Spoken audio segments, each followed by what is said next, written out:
আমরা বাংলাদেশিরা যে টাকা খরচ করে কুয়েতে আসি, ইন্ডিয়ান বা নেপালি এরা এর চাইতে অর্ধেক টাকা খরচ করে বা ফ্রি ভিসাতে নিয়ে আসে। মানে ফ্রি ভিসা বলতে এখানে আমরা মানে কুয়েতের ওই যে ভিসাটা ফ্রি ওটা বলি নাই, মানে বিনা পয়সায় ওরা আসে কুয়েতে।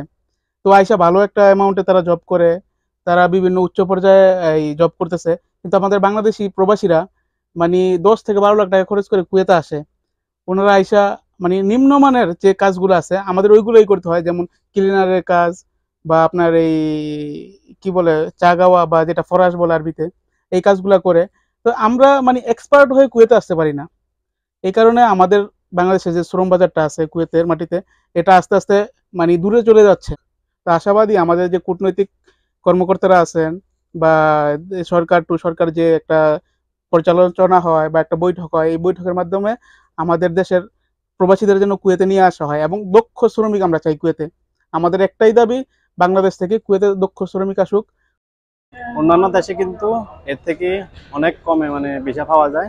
যে একটা নামানা আছে ওইটা মানে বাইর করতে নাকি অনেক টাকা লাগে, যার কারণে আমাদের বাংলাদেশের জন্য ভিসা বন্ধ। ওই ইন্ডিয়া সেম ভিসা, ইন্ডিয়া কিন্তু 1 লাখ 1.5 লাখ টাকা দিয়ে আসতে পারে, কিন্তু আমরা পাই না। আমাদের সরকার এ ব্যাপারে কোনো পদক্ষেপ নিচ্ছে না।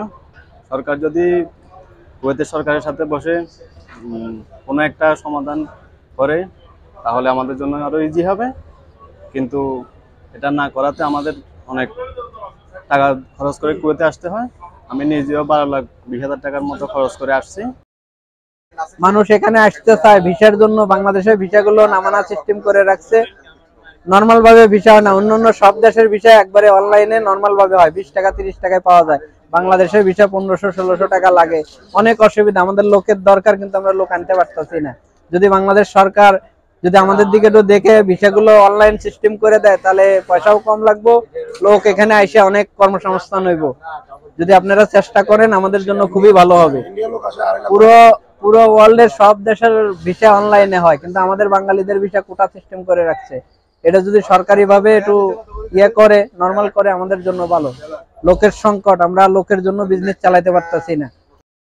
মানে ভিসা আমাদের প্রায় 15-16 বছর যাবত আমাদের বাংলাদেশের ভিসা বন্ধ, প্রাইভেট ভিসাগুলি। আর কোম্পানির ভিসা যেগুলি চালু করছে এগুলি তো আপনার 6-7 লক্ষ টাকা খরচ করে আইসা তারা প্রাথমিক অবস্থায় এসে যেমন খরচ করবো কি আর নিজের পয়সা কামাইয়া যে দেশের সংসার চালাইবো, তাও তো এটা কোনো সম্ভব নয়।